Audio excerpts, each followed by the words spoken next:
That came out from the bolt. I hate this car.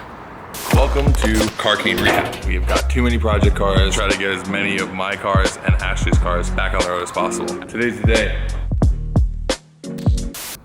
And welcome back to another episode of This Rusty Bolt. I mean, come on. That's really all working on East Coast Audis is. It's just one rusty bolt after another. Today's Carcane episode is gonna be a lot more of cleaning up rusty bolts and putting things back together, and hopefully we get the whole front end back on and maybe get the coolant in it and maybe take it for a drive. That's a lot, right? Anyway, just to get right started, last episode, I actually snapped a bolt. I think it was one of the things we actually didn't show you out of all the other bolts that broke. And the bolt I snapped was the adjuster. Actually, this right here. So this, as you can see, not your basic hardware store bolt. And this, those once joined nicely, but they are now divorced. What they did, they sat here, and it just helped you tighten up the power steering setup so that you can get the belt tight. And I snapped it, but I found another one on the spare motor I had. Okay, let me find it. Here we go. So here's the other one. But as you can see, it also is rusted. So I've already hit it with some PB Blaster. I like WD-40. I know it's like kind of the basic one to go to, but PB Blaster is just way better. And then I've also brought out this stuff, which is Gibbs. Gibbs is like an old hot rod lubricant that a lot of people actually use to cover up the rust on their body. If you've got like a patina car or something like that, guys use this as well. It's also, as it says, a mega penetrant. I also got this, which I love using, and I honestly haven't used in a long time because I've been really spoiled since I've moved out here to California and I get to work on cars that are virtually rust-free. But this, which is actually carburetor cleaner, is a really good thing to soak parts in. It's a good, like, throw it in, has a little tray it comes with. So we're gonna start with that. We're gonna start by just soaking this bolt because I really wanna try to restore this. What I don't wanna have to do is go find another one or wait a month for some Audi parts dealer to get me one. So we're gonna throw this in here. We'll let that soak for about 20 minutes. All right, we'll just set that for 20 minutes. Boom.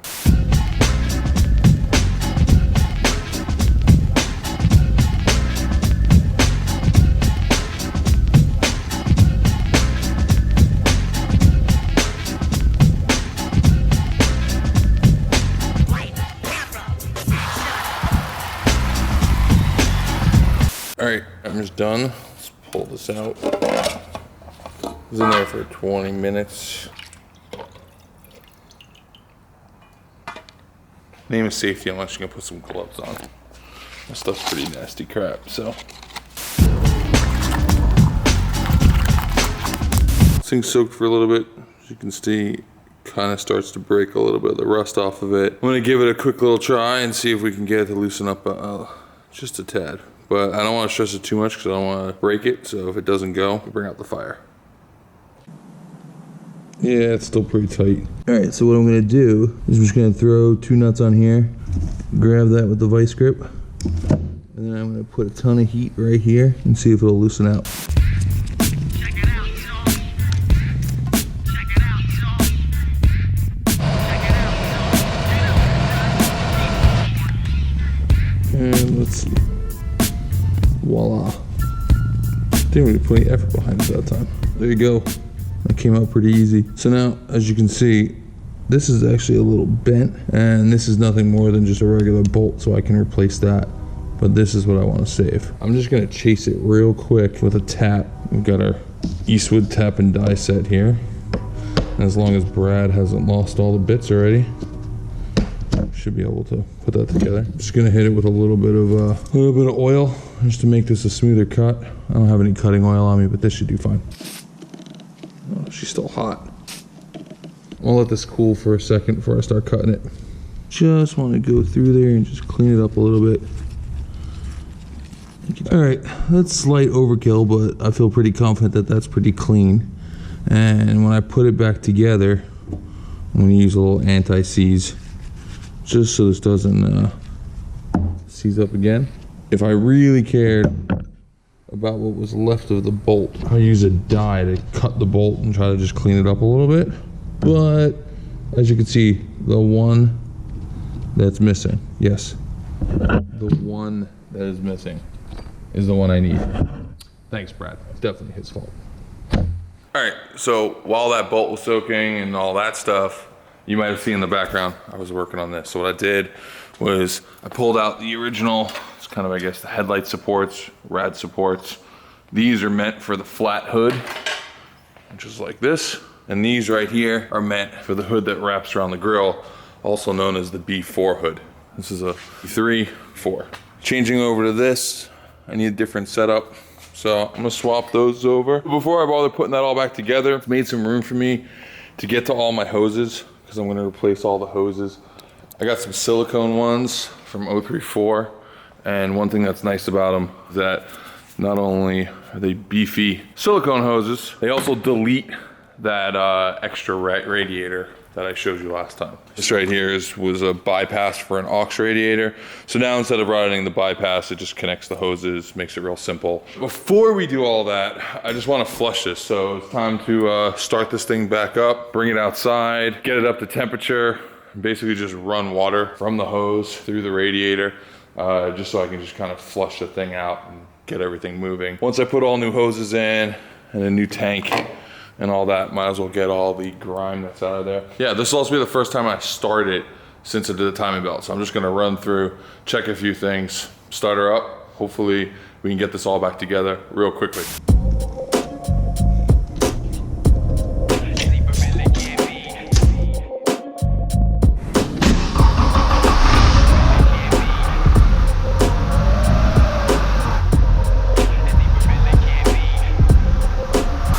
Got it outside, gonna let it warm up for a few seconds. Gonna drain what's left of the coolant in it and then just start flushing it with water just to clean all the grime out of it. We'll do our best to capture all the actual antifreeze that's in it into like some sort of jar so that we can dispose of it properly. Over here.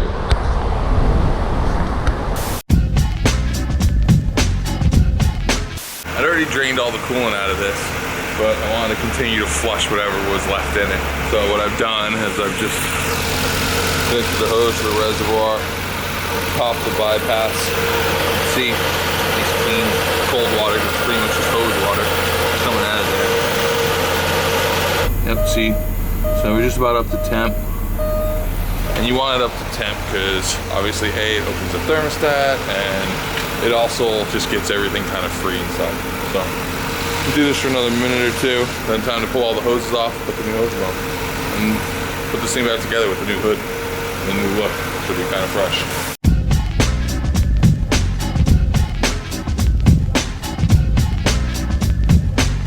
In case you had any question how annoying it is to work on rusty cars, here's a really good proof. See that?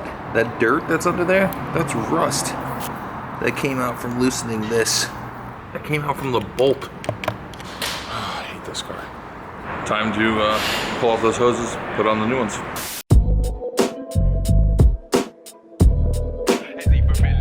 See that hose clamp down there? I've tried everything to get it off. It was already rounded, so using a 6mm didn't work. Couldn't really get a screwdriver through all the mess that's in here. I tried a bunch of like wild tools that I have, like this thing, which lets you ratchet one side and it turns the other side, and that just spun it. It's time for the bone saw. Hey, let me help you. Hold this for you. I'm done. That's Get actually it? really easy. Yeah. Dude, having the right tools for things works I great. know. I'm happy I locked these up so you guys can't destroy them. I thought you were hunting for ducks.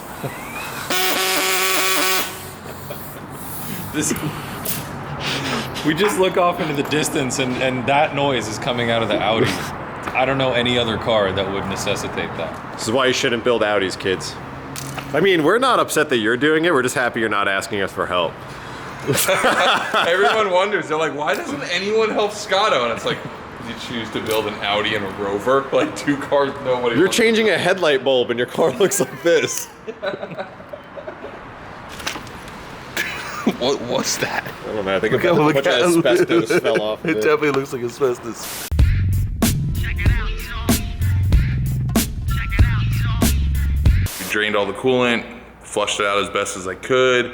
I'm gonna continue to flush the system, but now let's get the new hoses on. Here's what we've got. We've got a hose to replace each hose. So this is the new silicone hose from 034. Replaces that, which I had to cut to get off. New one of these. Got that. Look at how nice that brand new tank is. I want to say it was only like 30 bucks or something like that from FCP Euro. It just makes it look so much nicer than that. And then this one's sort of the biggest one. So this hose went into the bypass, which at one point there was a radiator that was in that bypass, but they're prone to leaking. But 034 makes one that bypasses the bypass. It's a lot cleaner. Now it's time to put all that in here. Got the car back up on the lift. Not only does it make it a little easier to get to all the hoses underneath, but I've got a few other things to do with suspension. I'm just gonna sort out real quickly, like tie rod end.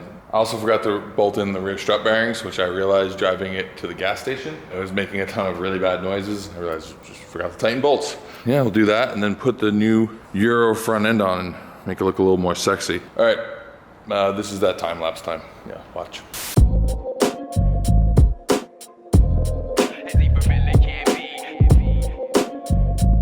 So to make these a little bit more malleable, because it's a bit of a tight fit, you can see on this one, like it'll go on, but it's definitely gonna have to get pushed a bit.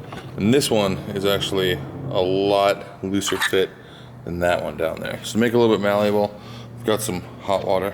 I'm gonna just soak that in there for a minute. In case that doesn't work, I've just got some tire shine. Honestly, this is something I really have only done with rubber hoses.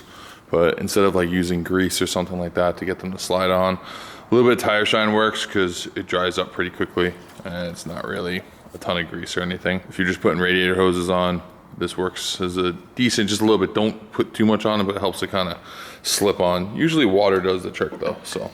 As you can see, there's some nasty buildup on all of these as well. Just gonna soak them a little bit in a degreaser just to kind of loosen it up. Probably be better to put like some CLR on there or something, but I don't have any. I'm gonna clean them up and then just brush them up a little bit just to get a better seal. Silicone hoses actually have a little bit of a problem sealing compared to rubber hoses, so you wanna try to get that as clean as possible. Check it out, y'all. Check it out, y'all. You don't stop, keep on.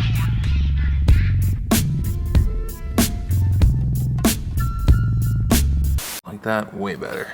All right, so getting this top rad hose to fit is driving me crazy. It not only seems like it might be a tad bit too long, but the fitting is definitely really tight. Like I got it over it and I just couldn't get it on. It's gonna make me pull my hair out, which honestly, all things considered, probably isn't a bad thing. But I'm gonna take a break from that and I'm gonna start putting the front end back on because everything else is here. This hose I can access from right here. So I'm gonna put the front end back on, put the hood on, make this thing kind of look cool as I wait for morning so I can call the folks over at 034 and figure out if I'm just an idiot or maybe I have the wrong hose or maybe I'm an idiot. But we'll figure that out in the morning. For now, let's start to put things back together. I like that part where it starts to look like a car again.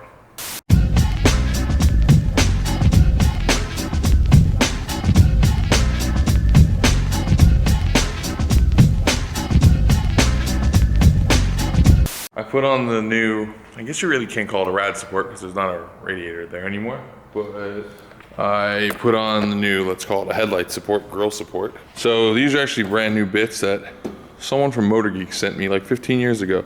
I can't remember their name, but thank you, random person. This is a European style center support here. The reason for this is because the hood that I'm putting on is what's called a B4 hood, which wraps down instead of terminating right here. And it also comes with different headlights, which I have here. These are the E-Code projector lights. Euro spec, brand new pieces, which I'm pretty stoked about. These B4 style mounts will allow me to mount these up. So this is actually a carbon fiber hood. I forget who made this. I want to say like Fiber Image or something. Apparently they only made 35 of them or 40 of them, so it's actually a quite rare piece, at least here in the States. Anytime I post it, everyone's kind of blown away that I have one. Oh, and lastly, this is my S2 front bumper. A lot of people run the RS2 front bumper, which is a little bit more aggressive than this. I kind of like the semi-stock look of this. I'm just gonna flat black that, put this on, and I don't know, at some point I'll worry about painting this car, although now there's such internet controversy over the color, I might just keep it this color. Check it out, y'all. Check it out, y'all. Check it out, y'all. You don't stop, keep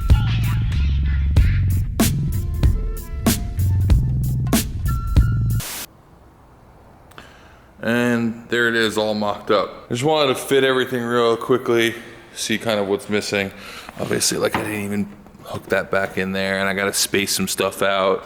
I need a trim piece that goes here that I don't have. I think I'm gonna change out the grill I have, because I bought this, I don't know, like 11 years ago. I'm just not really a huge fan of how it looks. It obviously matches the slats below, but I think I'm just gonna run the stock one. I've got fog lights at home. Gotta go find those. Like I said, I'm already missing that grill. But yeah, it's, you know, starting to get there. Fix the hose in the morning, a few other things. That's it for now. Next time, I'm gonna have the guys from Wonder Aligner come by and help me get the rest of this thing set up and actually get it ready to go to the track. And I'm also gonna try to put a seat in. Hopefully that's next time, because right now I've got the factory seat. I have to have it like all the way reclined so I fit properly, but I'm gonna put a race seat in and mount some harnesses, even just temporarily for now, just so I can go out and bash it. And yeah, I'm pretty stoked. Oh, I guess I should like wire the headlights and do other few things like that. Yeah, I'm just stoked. It's looking a little bit better. Minus the fact that there's like a weird orange front bumper. I don't know, orange, brown, red. We can debate on that. Is it blue, is it green, is it orange, is it red? I don't really care because I want to go home. From the bottom.